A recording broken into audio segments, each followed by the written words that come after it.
Oh man. Welcome to That's another funny. episode of BW Flix, the average movie critic. As you just seen, we will definitely be reviewing two movies from the late great Chuck Norris, and that is Missing in Action and Sidekicks, with the funny underrated Joe Piscopo in that movie. Mhm. Man, B, I hope you're doing well, man. I'm doing okay myself.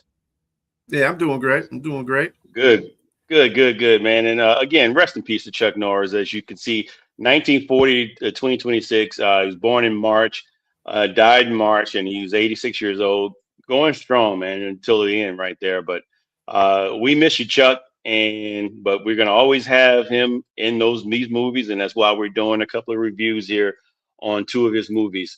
Uh, Man, let's begin. I mean, last week we talked about what was the movie we talked about, man? I'm getting a little old here, brother. What was the movie we talked about last week? The Robert De Niro movies, Yes, Once Upon Once a Upon Time a in Time in America, America and and Limitless. Yeah, yeah, Limitless. Yeah, but yeah. today we're gonna get into our first movie for Chuck Norris is Missing in Action. Um, B, why don't you go ahead and give us some superlatives about that movie?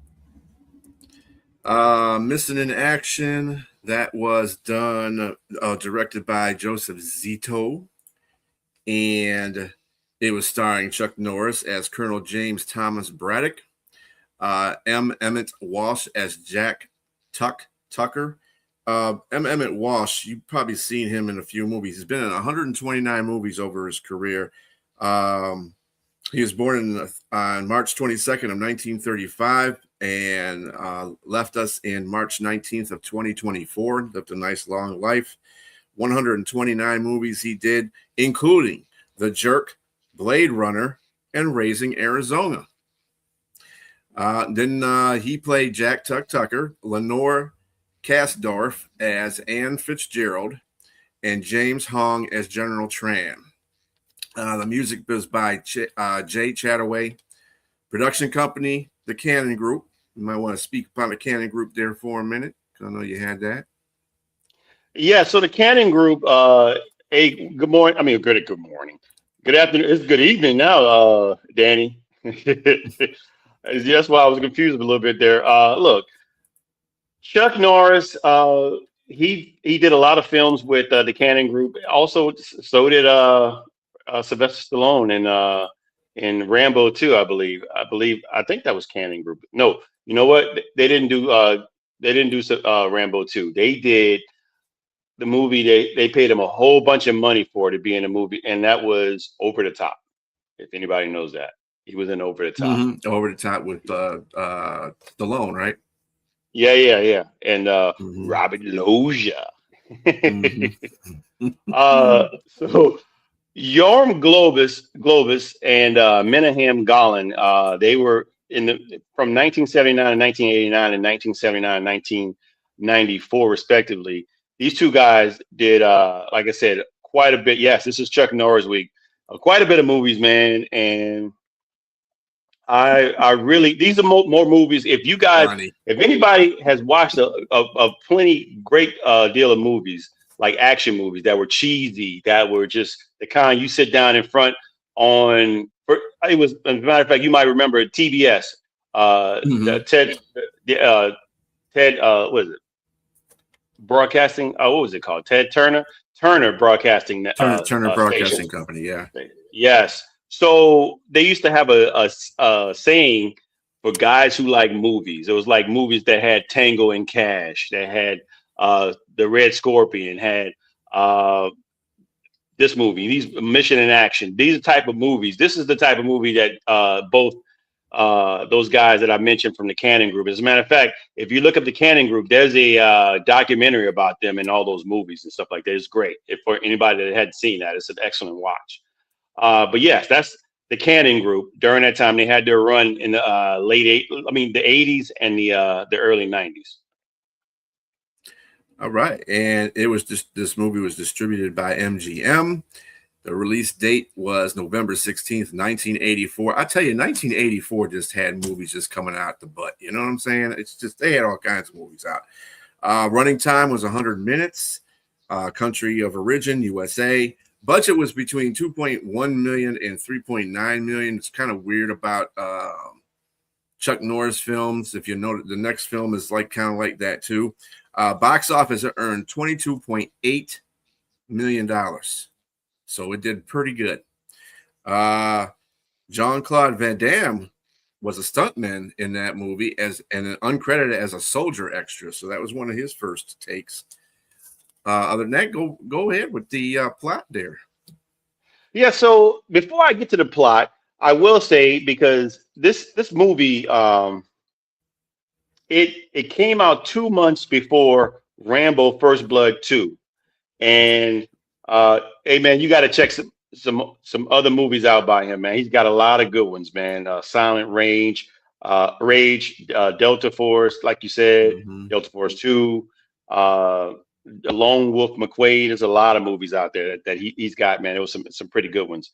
That are, again, for guys who like movies, because you're not, if you're looking back on them from 2026, there's a lot of dated stuff that's in these movies. But and you know, Chuck Norris is a guy that's going to give you one or two lines here and there, same monotone voice, and a lot of kicks to the face. And so that's pretty much what you want to see is just a whole bunch of kicks with cowboy boots on and a cowboy hat, or with an M16 or M60 machine gun in a military movie. Now that being said, again, the concept of the film originated from a treatment written by James Cameron, believe it or not, in 1983 for the film Rambo 2. So it explains the similar plot lines between Rambo series and Missing in Action series. So if you're wondering if it has some similarities to it, that's the reason why. And that's why they came out to prevent copyright infringement. They came out 2 months ahead of time before Rambo 2. So that and the Mission in Action 2, they all came out at the same time. Yeah, Windsor, man. So do we, brother. So do we. Now, starting with the plot, we deal with a soldier by the name of Colonel James Thomas Braddock. This is the start of the movie. He's a colonel that it starts with him in Vietnam, and the film was on location in the Philippines. But anybody that does not know, it was on location there. But it starts in Vietnam, and you see him leading a bunch of soldiers trying to get to a destination point. At the same time, they're ensued with a battle with the Viet Cong, and they're going back and forth. Soldiers are dying on both sides, but they're still trying to get to their destination at their meeting spot with rescue helicopters. They get there. Some soldiers are being rescued. He's one of the ones that are left behind, and as they're dying, like I said, I mean, one of the helicopters got blown up by the Viet Cong, and you see him on one of these stands, and he sees some soldiers, Vietnamese soldiers underneath him, and he jumps and dives on them. He jumped and dived on them, and committed suicide. But it turned out to be a dream, and so he wakes up from a dream, and he's again. We're at a point where he's 10 years removed from being a POW or MIA himself. And he still has the mindset and dealings that there's still some soldiers, American soldiers that are left over there that are still POWs. And he wants to go over there and rescue them. So he gets with a senator, he gets with another representative, and they go over there. He decides to go there, and he has opposition. He has opposition from one of the generals from the Vietnam War. That's as the mentioned, the aforementioned General Tran, played by James Hong, and he's saying General Tran is saying that the reason why he was imprisoned is not because he was a soldier that was a prisoner of war, but because of his war crimes. And so they go back and forth with that. And one of the cool lines that Chuck Norris's character, Colonel Braddock, says, he said, I mean, the guy asked him a question and asked, did you know, Colonel Braddock, that there was a $5,000 bounty on your head? He said, actually, it was $20,000. And the reason why is because I was killing a-holes like you. Hmm. And it was like, okay, it's kind of cheesy, but it was pretty cool. And he walks off. And so now they get to the hotel, and you see them. You know, he's talking to these people that are with him, the senator and the lady. Uh, what's her name again? Ann And Fitzgerald. Yeah, Gerald, yeah. Ann Fitzgerald. She off. She recommends or asks him to come up for a nightcap, and so he does. But his intentions is not to come up for a nightcap, but to go there and change his clothes and go out and venture to do some inspecting. But clearly, that scene is pretty hilarious because she sees him. He asks her to turn around. He's getting naked and sit down to his underwear, and she's thinking like, "Well, what are you doing? I didn't ask you to come up for this. I asked you to come up for Right. just some drinks." But like I said, it turns out he's putting on his black, his I wouldn't say ninja Black clothes, but Ops. his stealth black ops clothes. Yes, Yeah. and so he goes out.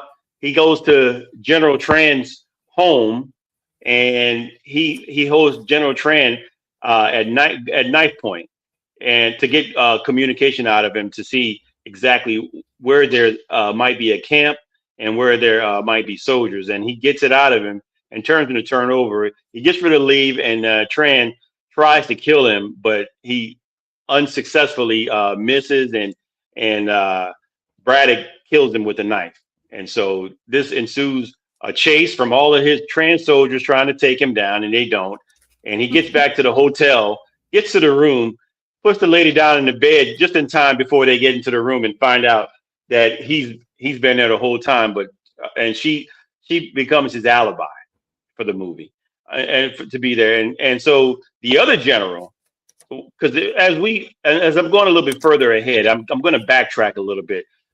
He has a few flashbacks of some of his moments at the as a prisoner of war, a missing in action soldier, and he gets tortured. Of course, he's hanging from his wrist and with nothing under his feet. And the General Ving, is the same guy that works for Tran that's looking for him that breaks into the door into the hotel room.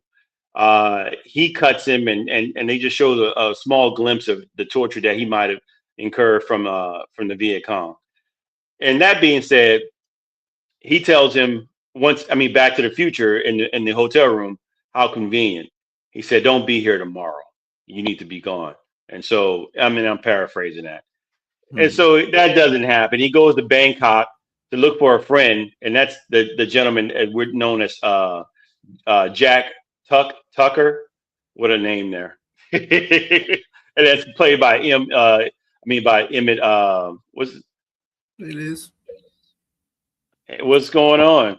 You should, man. Nobody An likes eye Chuck for an Norris movies. eye. What's going on? Yeah, that's a great movie. That's actually it made him an international star, is what it said. But Yeah. he's got a lot of really some Hmm. underrated gems that people should check out, man. But I'll get into that later. Um, but with that being said, Chuck or Braddock definitely goes to Bangkok. He finds his friend, and he has assassins trying to kill him the whole time. They know where he's at. They're trying to kill him, and of course they don't. He doesn't get a scratch. As a matter of fact, Braddock doesn't get a scratch the whole movie, except when he was That's Chuck Norris movie for you. that's Chuck Norris. He doesn't get one scratch, and he's a one man wrecking machine in the movie. And I'll get into that at the end. But or we get yes. So he gets his partner. He finds him in the bar. He tell him what his situation is, what he's trying to do, and tell him he owes him some favors. So he needs a boat. He has a boat. He needs some weapons. He finds weapons for him, and they go get the weapons, get the boat, the tactical boat that they need, and get the weapons. And he brings him to where he needs to be in Vietnam. But while they're there in the boat, General Ving happens to be on the boat, and I think we're going to get to the part where there's an actual scene that we want to show you a clip of this particular scene. Yeah, this is a different general, but he was also part of the in encampment that he was being held prisoner at, and he was in the also hotel. You mean in the hotel? No. This is actually when he goes back, and he remember he catches each one of them, and he kills each one of them because what they did to him in the camp, and then he's trying to go find the rest of the MIAs. This is another general that was in there. So yeah, this one here.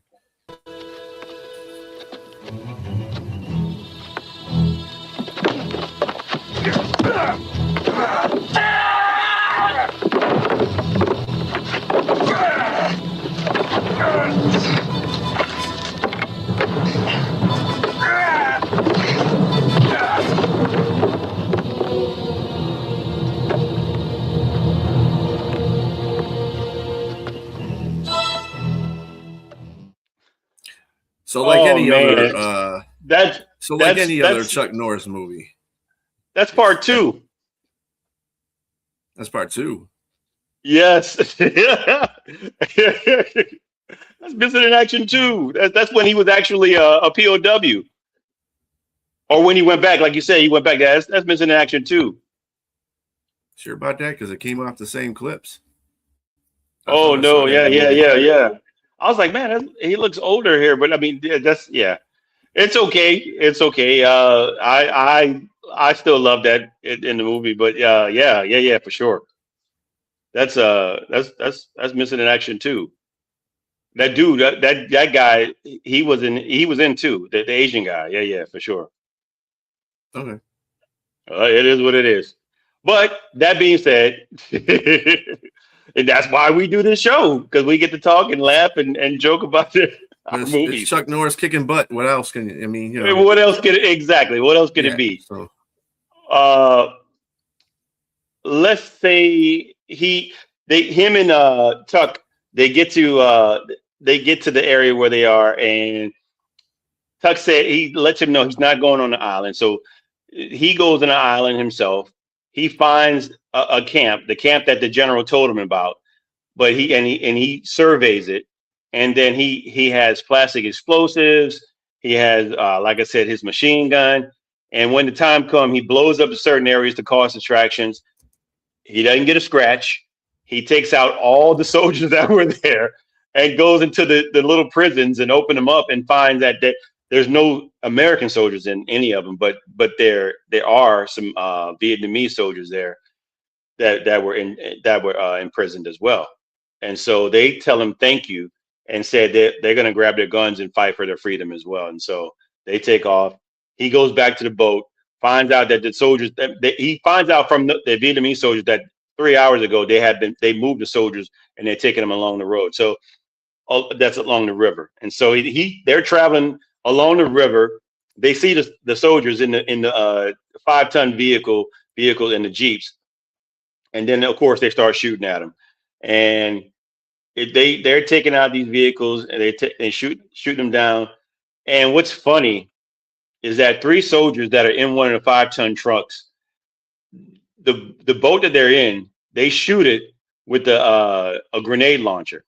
And so the grenade launcher blows the boats up. It doesn't blow it up, but it lifts it out of the water, and they fall in the water, and they're sitting there laughing. And all of a sudden, one of the things you showed at the beginning, Chuck Norris raises up out of the water with his machine gun, and the guys start. Yes, they stop laughing, and he obliterates them with a barrage of bullets, and he's taking everybody out. And of course, he goes and saves the POWs, and then here comes another group of Viet Cong, and they get in the vehicle and they drive along so they can get to another boat. Now, once they get to the boat, they get to the rendezvous scene for the helicopter to come to them, but they're in between the soldiers that were chasing them and soldiers that were in the boat, and also soldiers that were coming in the tactical boat.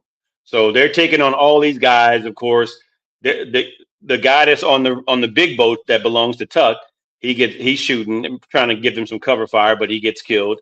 And then of course Tuck sees it and said he says a cool line, "I'll see you in hell" to Braddock, and jumps off in the water to go get on the boat so he can take over the machine gun and start shooting or a 50 cal, whatever it may have been, and shooting at the tactical boat. that gives him time to get on the helicopter, and of course he blows up, and Tux, subsequently dies, as the movie pretty much alludes to. And then the helicopter blows up the tactical boat, and where they are on their way to Saigon, or uh, Cho Min, what is it, Ho Chi Minh Yeah, Ho City? Chi Minh. Yeah, Ho Chi Yeah, Minh. yeah, but it's formerly known as Saigon. Anyway, Hmm. they go there, they land there, and they provide proof that there were American soldiers there, and the movie ends like that. And B, I'll let you go first with your review of it and what you think of it, and I'll come back with mine, with right behind you. Well, I think the thing about it, you could tell that there was 2.1 million, between 2.1 and 3.9 million dollars spent on this set. The explosions were okay, but it's like a lot of stuff on there was kind of like, eh. But again, we're in the 21st century. This is the 20th century, so a lot of stuff hasn't been made. They had to do the best what they can to be realistic about it. I do like the premise of the fact that it was based on a Vietnam War POW MIA issue that was going on at the time. It was going on at the time of the movie when it was set. There was a lot of MIA soldiers, and of course, your State Department was always saying, "Oh, there's not any MIA over it," because this is big bad America. We can't be showing any weakness that we got anybody over there. And that was the whole thing about Chuck Norris's character. He wanted to go over there and prove to the United States and to Vietnam, hey, and to the world itself, hey, there's MIAs over here, and I'm going to find them. So, it was good. I like that point. I like the historical point of the movie, and it played pretty well to it. And Chuck, of course, is Chuck. That's why we have memes made for him, because he doesn't get touched in this movie at all. In fact, I think that his Tuck gets blown up with his boat. So and that was his ride and die right there, because he was very reluctant in a lot of scenes he was talking about, but hey, he stuck by his side when it counted. So it was pretty good. I like the movie. I'm not saying it was the greatest movie ever just because of the cinematography, but the history and the fact that Chuck Norris didn't do. I mean, be an actor. I mean, Chuck Norris was one of like the greatest actors ever, but I mean, he was like one of those typical action film actors. So I'm gonna give that one about 2 popcorns, 2 dancing popcorns, man.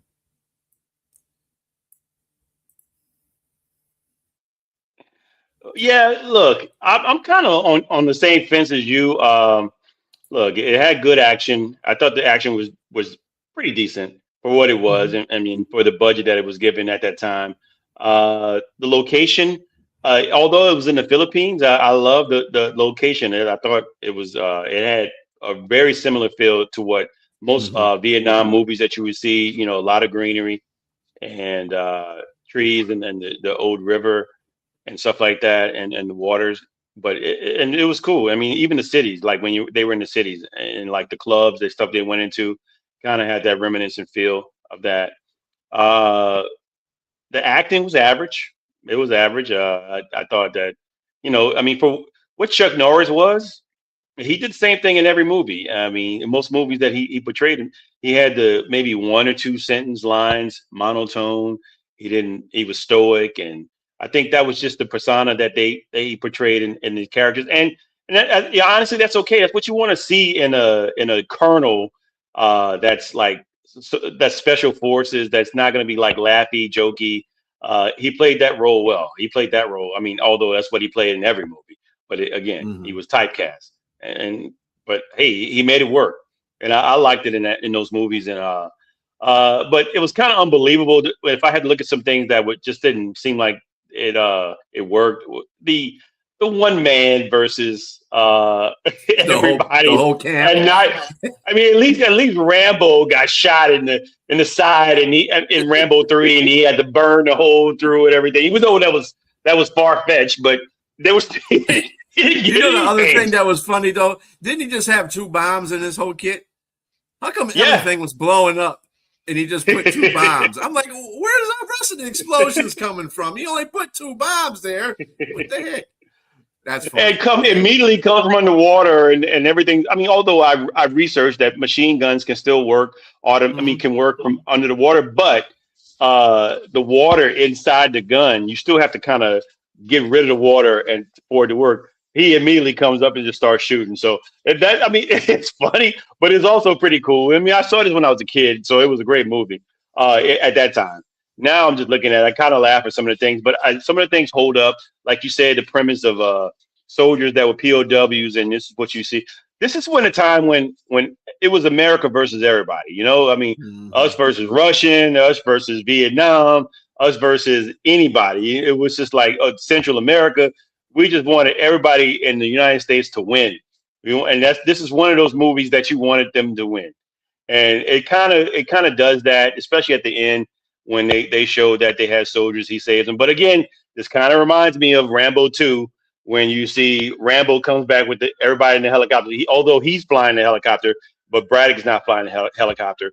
And of course, Rambo comes back and lets the guy know he's coming to get him. He flies down, but they fly down and just show proof. And the movie ends like that. I'm gonna give this for being Chuck Norris and him passing. I'm gonna give it 1 extra butter. I'm gonna go 3 buckets of popcorn. And I think, that's the main reason. And hey, there you go. Hey, I love it. So 3 but boxes in the butter because he's Chuck Norris. Shout out to Missing in Action. And if anybody doesn't know out there, there's 2 subsequent sequels. There's a Missing in Action 2 and 3, and they're all obviously there's a Mission in Action 2, thanks to my bad video there. But anyway, it's okay. Whatever. It's cool. It's in the same film category. It's in the That's right. Chuck Norris, and it's Missing in Action, whether it's 1, 2, or 3, don't make a difference. That's right. All right. So we're gonna go on next to Sidekicks. Yes, this is our second movie, and I'll just say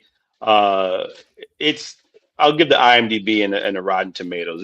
It was made in 1992, 5.3 rating on IMDb and 26% on Rotten Tomatoes. So again, these are low budget movies, and I'll let you finish with the superlatives on that, and I'll go into the premise of the movie. So the interesting thing about Sidekicks, it really showed a growing of a lot of things. Chuck Norris's family. It was directed by Aaron Norris, which I believe is his son at the time. Wasn't his son? Yeah. And it starred Beau Bridges as Jerry Gabruski, Mako as Mr. Lee, Jonathan Brandis as Barry Gabruski, Chuck Norris as himself, of course, Joe Piscopo as Kelly Stone, and Richard Mall as Mr. Horn, who was the gymnastics teacher in Barry's high school. The music was by Alan Silverstreet. He's done a lot of stuff too, TV and movies, as a matter of fact. So that was pretty good that they had him on there. That is the best, yes. Popcorn movie theater butter. Yep. Production companies was Vision PDG and Gallery Films, distributed by Triumph Films. Released on April 9th, 1993. Running time is 101 minutes. The country originated, USA. The budget was between $8 million and $10 million. I told you about this whole, they don't know exactly. I'm trying to figure that one out. You should know exactly how much it was. Box office, it made 17.1 million. So it did kind of, if it was 6 million, kind of made double. If it was 10 million, it kind of got close to double on it. Well, Jonathan Brandis, who played Barry Gabruski, and there was a child actor at the time. He starred in 19 movies, including Pet Sematary, which he narrated, Ladybugs and Heart's War, the movie he did just before he passed away in his short career. Unfortunately, he committed suicide on November 12th, 2003. He was suffering from bipolar disorder. A lot of people at the time thought it was the fact that he was depressed because he wasn't getting a lot of roles in movies. I mean, he kind of said that a couple times, but his father came out and said he saw that he was a manic depressive before, and he should have did something about it at the time. So that's gotta suck for his dad when he's remembering this incident, and it's like, dang, I could have done something for the boy. But that's the reason why he passed away, because he was a bipolar. He had bipolar disorder. So fortunately, that happens to young actors. He was a decent child actor too. I give it to him. He was a decent child actor. He just wasn't in a lot of stuff. He didn't get a lot of roles. But to be in those movies those were pretty big movies for him. For sure. And rest in peace to Jonathan Brandis. Yep. Also, same thing happened to, I'll give a shout out because you mentioned the bipolar disorder. Robert Carradine recently. If you all remember, he was Louis Skolnick in Revenge of the Nerds. Mm-hmm. Yes, mm-hmm. He also died the similar way, unfortunately. He suffered with his brother came out, David Carradine came out and said that he suffered with bipolar disorder. Yeah. So. Yeah, that's a thing, people. That is a thing. So if if anybody's out there that just if you see some unscrupulous things going on with that person, talk to them. I know sometimes people don't like talking about stuff like that, especially the people that they're suffering, the ones that are suffering from it. But try to do anything you can to intervene, because there's no reason for you to lose your life over that kind of stuff. There's medicine, there's things that can help them along, and people around them that can keep them propped up and positive in their life, so they don't have so many, they don't have the disorder take over their life. So yes, mental illness is no longer taboo. So that's right. Most people are very open and help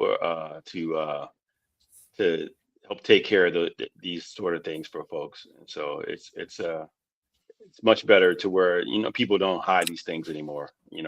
Seek help if you need it. With that being said, so this go ahead. You go ahead. This cast was pretty well put together. Thinking about Danica McKellar was also in there. That was his girlfriend. Wasn't at first, because she said, "Oh, I just want to," that's a part we're going to get to that I did not like. But anyway, so she was in Wonder Years, if you didn't know that. Richard Mull, of course, was in Night Court. Joe Piscopo started on Saturday Night Live. He had a couple of movies as well. So it was a good combination of actors and actresses on this movie. And it was put together. It was funny. But we're going to go to that plot. Yes. So I really thought this movie was very funny, or the character of Joe Piscopo as Kelly Stone. He stole some scenes in this movie.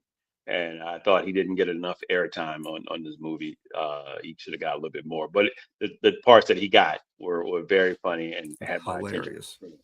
The movie is about a kid who's asthmatic in high school, typical introverted kid, daydreamer. He does a lot of daydreaming. As a matter of fact, a lot of his daydreams are about him being a sidekick. That's sort of the premise of this movie. Him being a sidekick of Chuck Norris's idol. And so it starts off with him daydreaming about being a ninja with Chuck Norris, rescuing the damsel in distress from the villains. And he gets interrupted from his daydream from his teacher. His teacher happened to be the one he was daydreaming about as the damsel in distress. I think we've all been there. With that being said, the teacher knows there's an issue with this. Obviously, they allude to that. This is not the first time she said, because she said, "What is it this time that you're daydreaming about?" And so we got to talk to your father about it. And we start building up characters here. We're building up the teacher. We're building up the father, Jerry Gabrowski, and of course Barry Gabrowski is the main character. And of course, you got a bully there, Cellini. He's one of the kids, and this kind of reminds me of the Karate Kid because his character is the blonde character on the Karate Kid, pretty much. He's the leader at the karate dojo. Uh, so maybe they made this as a sort of a caricature of that type of movie. So maybe Parody, yeah. a parody slapstick because it was definitely everybody played a similar role. Joe Piscopo's character was the mean Cobra Kai uh, master. So Mhm. they're kind of similar, but he was goofy. Uh, and He was so definitely goofy. there's a lot of daydreaming. The girl they like you mentioned, is Lauren. Her name is Lauren on the show, played by Hmm. Danica. Um, Hmm. McKellen is McKellar. What's her McKellar. McKellar? Danica McKellar. She, like you said, you think she has an interest in him. She does have an interest in him, but it's more so because the bully alludes to that she's not really into you. She just feels sorry for you, and so there's a lot of again daydreaming still going on, and I think we might have a. I want to just go into one daydream in particular. If you have a video, we want to show you kind of where this character is at with his daydreams. So in this particular daydream, him and Chuck Norris are in a Western, and Joe Piscopo is of course, the outlaw, and they're in a saloon. Um, Leading up to it, they asked what they wanted at the bar. They said milk, and everybody at the bar laughed at them. And Chuck Norris like, "Well, I'll have a milk too." Now laugh, laugh. I dare somebody to laugh. But anyway, so so this guy is sitting at Joe Piscopo's character is sitting at the bar, sitting at a table, and he's jeering on Barry, and it gets to the point where they get up and face each other, and this is the part that comes up here.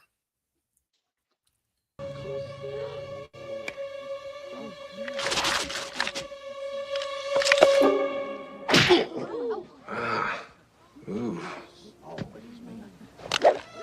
That was for nothing.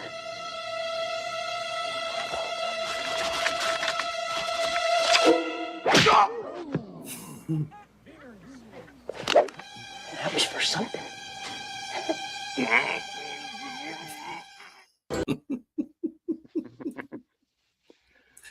So when we Yeah. see this, I mean, this is the mindset of somebody that might be bullied, that might want to see themselves as better than what they are in their own life. And I mean, I can relate. I mean, I had to fight as a kid, because I was little, and you had guys out there they didn't like you, if they for whatever reason it was. I mean, just like it is, just wanted to be pick on you, and so you had to end up fighting. I definitely fought. I've had some black eyes.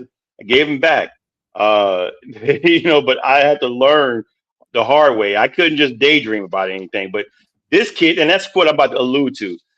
In this movie, he he finds out. I mean, the teacher talks to the father, and she letting him know where he's at, and finding out that maybe he hadn't been spending enough time with him. He's working more, and he even has to make more of a concerted effort to spend more time with Barry, and that's what happens. And so they try to go and get him signed up into karate school, and this is the school for Kelly Stone, and find out that he's not really what he envisioned, because he found him to be more of a jerk. Mm-hmm. He's not like his idol Chuck Norris. The things he read about, the things he watches.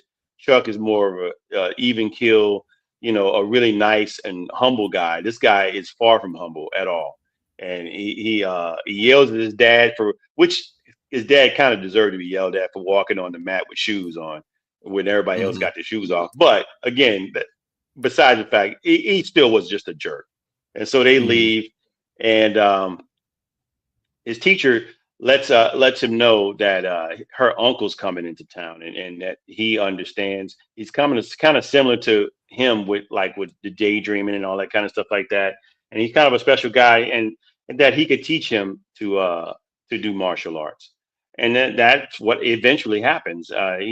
He gets him, so starts to training him and getting him to understand more so different things and start build. And as he's training him, he's building up his confidence. He's building up his confidence. You see, he threw dough at him in a restaurant and hit him in the head. And he said, instead of calling him he called him a nickname, he called him Dumpling instead of calling him because he hit him in the head. So with a dumpling, so because of the dumpling, it's hilarious. But as time went on, he starts to build up more skill set, which is still kind of funny because it's only a few days that he's becoming this elite karate kid. He's in the gym. He's climbing the rope. Chuck Norris, his in his head is with him, teaching him how to climb a rope, and he does it. And of course, he gets bullied again, and because he's embarrassed in front of everybody. But again, the time as time marches on, and the more training he gets, the more he becomes more confident. And of course, their first battle between him and Selene ensues in the gym, and they threw blow for blows, Brian. They threw blow for blows. I was impressed, and so was the coach. The coach was impressed too. That he stopped him, but he looked at the kid and said, "Good job, good job." Because he stood up to the bully, and the things that he realized he can do because of all the training that he had experienced inside of 10 minutes. Right. He knew that he had become something bigger and better than himself. And what you alluded to that you didn't like is the girl initially told him that she only liked him because she only liked him in a certain way, and that's because that's just life. Women, I that's just understood how it that is. part. But the point after when she said that to him, he ran home crying. I'm like, dude, you're getting trained by martial arts and you go home crying like that? Come on. It ain't even that serious, bro. You can see there was some underlying issues there, though. You could see the mother was gone. He was in a single parent home, like in Karate Kid. There was a single parent, except it was a father this time, not a mother. So they try to not show you that they're copying Karate Kid by putting a single father instead of a single mother. But at the same time, look, yeah, like you say, he goes home and cries. He's asthmatic. He throws down his pump, but he gets the girl. He gets the girl, and that's kind of what happened in Karate Kid. He got beat up, and the girl he kind of pushed her off and ran off, did his own thing, and when he was mad, he did this kind of the same thing. This is what happened in this movie. But again, he ends up getting the girl after the fight, and they go to the zoo together. And of course, he gets invited into a karate tournament, and this is where all the fun happens. And so they get to the tournament. There's three of them. It's Jonathan. Jonathan Brandis, but Barry. It's Mr. Lee and Miss Chan, the teacher, Miss Chan, her nephew. His nephew. Excuse me, his niece. His niece, yeah, because that was his niece. Yes, that's her uncle. Yeah, right. But they get there to sign up, and you need a 4-man team. They only have 3 people. Lo and behold, who shows up at the tournament? Chuck Norris. Chuck Norris, the idol, and they go and get him to sign up because they need a 4th person. And he talks to Barry. Barry turns around and sees him. He tells him he signed up to be their partner, and he wants to not just to help him out, but also to humble Kelly Stone. Kelly. Yes, Kelly. And so with that being said, they start ensuing in all these different the tournaments. I guess I don't know what to even call it. There's different parts of the tournament. Anyway, they're doing each individual person doing their moves. They're swinging swords. There's he's doing Barry does his with nunchucks. He wins his section of the tournament. Ms. Lee is a participant. Miss Chan is a participant. She does her karate moves. Mr. Lee breaks bricks, and Chuck Norris versus Kelly Stone. That's probably the most hilarious part of the movie is when they fight each other and he beats the crap out of him. And he can't really take it because he tries to do everything. He takes his shirt off, and man, Joe Piscopo was ripped at that time, man. I He don't. was, yeah. He was pretty ripped at that time, man. And he shows it off too. He flexes and then runs towards Chuck Norris, and Chuck Norris kicks him in the face, and he flips and hits the ground. As you It's saw in the hilarious. intro, yeah. Yes. Uh, but the end they're tied, and so there's a tiebreaker, and they have to pick one from each group to go out and do something. And of course, they pick Shalini the bully, and they pick uh, Barry Jabrowski. I was about to say Jabroni, Jabrowski, to go face off against each other, and they both break bricks, and Shalini tries to break 9. He only breaks 8, so he's sort of disqualified. And Barry breaks 9 with fire on him, and that ends the movie. Of course, close to the end of the movie, he thanks Chuck Norris for being there for him, making a dream come true. And he asks him to do dreams really come true? And he tells him, I love his line. He said, yes, if you really want it bad enough. And of course, he said he saw his dad. I gotta go. I gotta go be with my dad. And turns out that Chuck Norris part right there was just his last daydream. And he turns back, he's gone. And he goes back to be with his dad. But then this kid in a wheelchair rolls up and sees the magazine that was ripped in half by the bully that he ended up taping back together. And it looks like it's going to ensue another or begin another dream for another kid. And so, and for me, this is a heartwarming movie, regardless of it being a carbon copy of the Karate Kid. I think that it was pretty decent. It was decent for what it was. It had some great scene stealing shows of parts with Joe Piscopo. I thought he played a great character, villain, goofball slash goofball. I mean, he embodied that role, and I think everybody else, all the characters were built up well enough for the movie. It wasn't a high budget movie, but it was good enough for what it was, I thought, and it brought to me some memories of being bullied but overcoming obstacles. You know what I mean? It wasn't just like this kid just laid over. He went through some things. He had a support system too, with his teacher, his martial arts teacher, his father, and everybody grew. Seemed like everybody grew from this because it was just a lot of things that everybody shows some strengths and they also showed some flaws. Even the grandmaster, she mentioned to him that he was a daydreamer himself, and he kind of explained how he overcame those things and how uh, it's okay to have dreams, but as you get older, you have to curtail them. You can't always be a dreamer. But you have to keep some of the ones that will make you wise and pretty much grow up is what he was saying. And all in all, it was a pretty good movie. I'd watch it again and I'd recommend it to somebody. And I'm going to give it 3 buckets of popcorn. I wouldn't give it more than that because again, it's not award-winning acting. It's not award-winning cinematography or direction or script.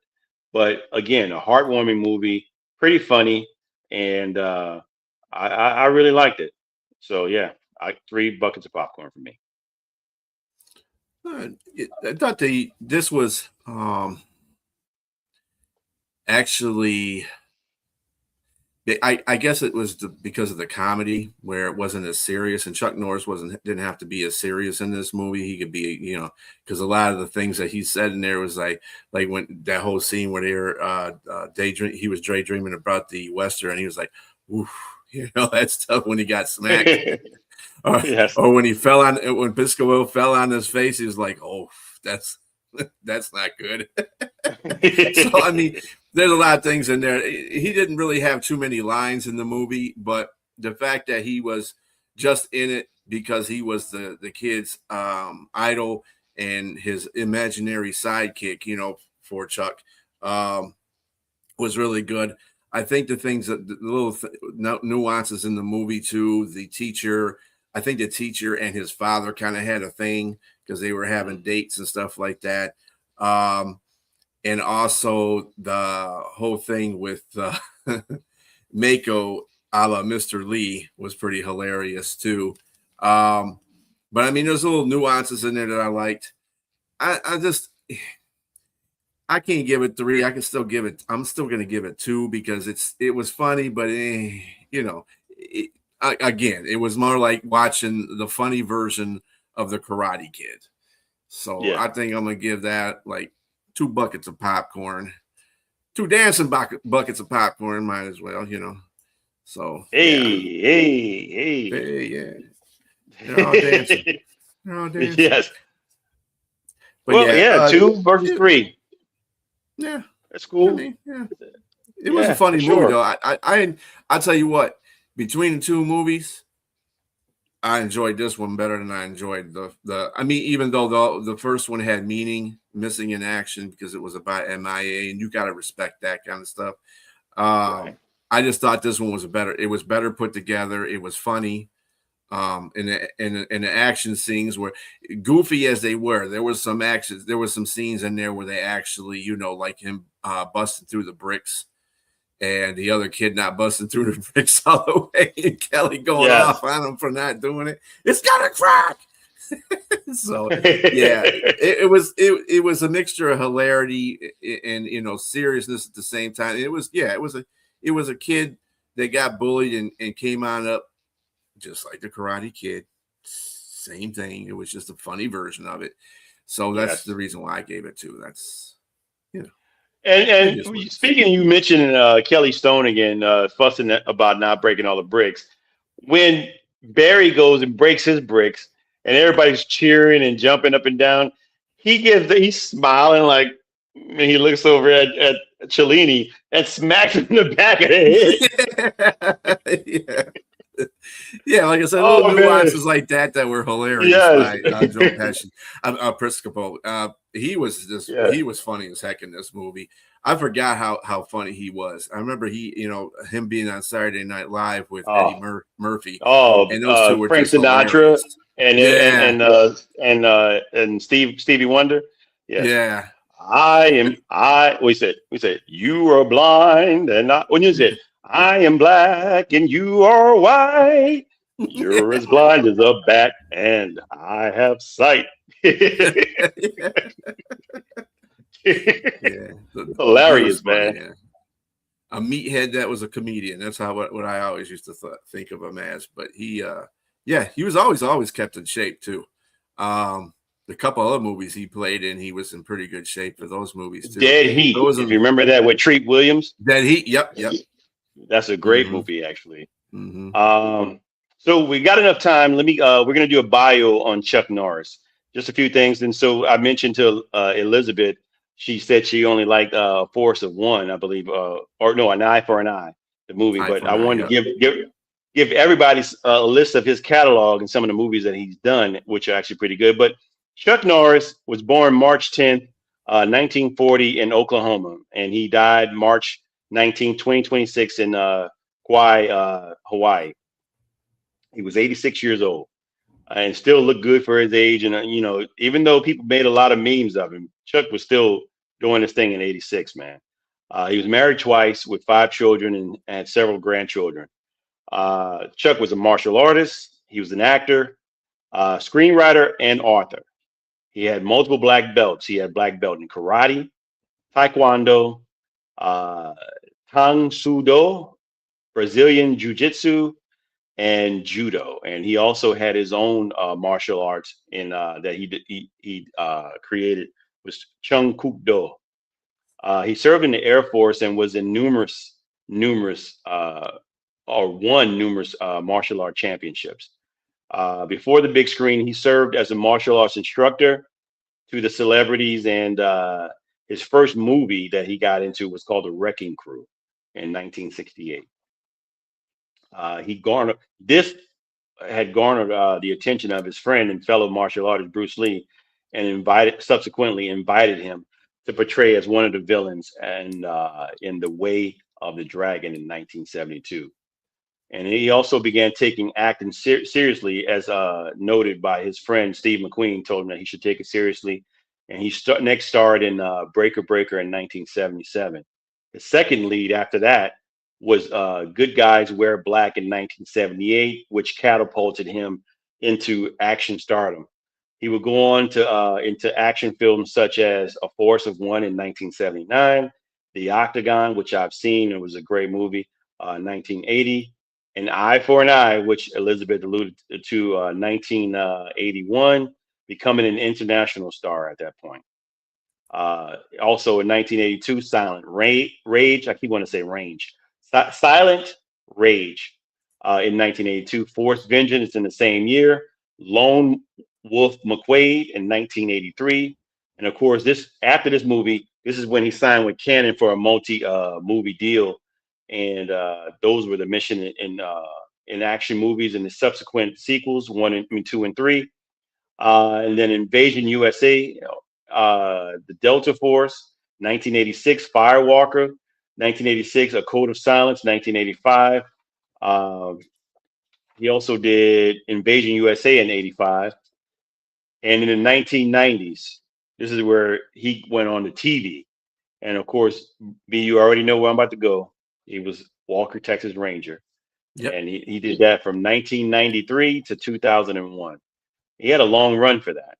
And my grandmother used to watch that show all the time religiously. Yeah, I man. used to watch it all the time too. I like Walker, Texas Ranger. And I think Yes. that fit his persona too, because you remember he was born in Oklahoma. So, it's a cowboy country. And I think that's where he really felt at home with, is being a cowboy. So it worked with him. Absolutely. His final role was The Expendables in 2012, and he was a best-selling author of books on martial arts, exercise philosophy, conservative politics, Christian Western fiction, self-help, and a biography. Rest in peace, Chuck Norris. And look, great man, both on and on screen. You can tell it was just, he lived a full life, I believe, and he lived to the fullest. And again, rest in peace and condolences to his family out there. Now, we only have about a minute left. I want to tell everybody out there, thank you for anybody who's chiming in. We appreciate you. Who's watching, we appreciate you. We're on YouTube. We're on Facebook. If you like us, please subscribe, and share with anybody that you know out there. We're only going to get better. We're only going to continue to talk about multiple movies. I didn't pick any movies just yet, and that's what I forgot to do. Surprise! But surprise, we're going to put it out there. I'll probably have it on. If you all send us a movie that you want us to review, put it in our mailbag or put it in the comments. But the email is bwflix. bwflix2026@gmail.com. Again, that's bwflix2026@gmail.com. But we will have movies ready for you. It might be a surprise next week, unless we can get it to you in the middle of the week. But we thank you for coming out and watching us, and we will see you next week, same time, same channel, at 8 o'clock p.m. BW Flix on YouTube. Have a good one.